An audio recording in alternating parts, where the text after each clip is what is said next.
Gardening is no longer just grandma's favorite pastime. A new trends report reveals that 55% of millennials and 60% of Gen Z want to dig in. So, what's fueling the growth spurt? During COVID, a lot of behaviors changed. We had more time at home.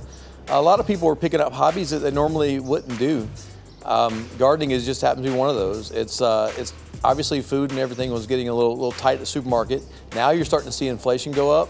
People's found that they can control what they're growing for their own home instead of having to go out. They can ensure that it's organic. They can get exactly what they need for their home. Great incentives, but getting started can be overwhelming. Many people start out with like a succulent.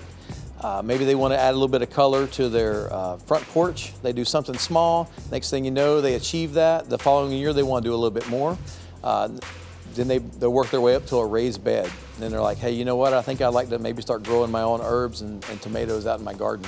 And that's what most of our customers tell us when they come in is they started with something small and they've kind of they graduated and worked their way into something bigger. What you want to do before anything is come in, visit one of our Red Vest associates. The first thing you want to tell them is what kind of space you're trying to fill. Then we want to find out what grow zone you're in. And if you don't know what your grow zone is, you can go to Lowe's.com, you can enter your zip code, and it'll tell you what your grow zone is. Not a lot of space? No problem. Container plants are great for not a lot of time, not a lot of space. We found that millennials actually have more plants indoor than any generation before.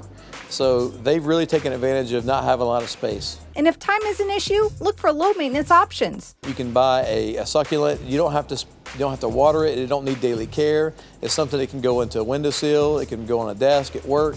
It requires relatively nothing. You can go in. You can find tropicals in our inside the store, in our inside garden department. That's something that doesn't require a lot of sunlight. Again, does very well. Or maybe it's something in your backyard. Maybe you want to go with a raised garden bed. That's a great one. It doesn't require a lot of space. You can do big, you can do small. Everything's available online or in the store. Budding gardeners, you can get everything you need at a Lowe's store or Lowe's.com.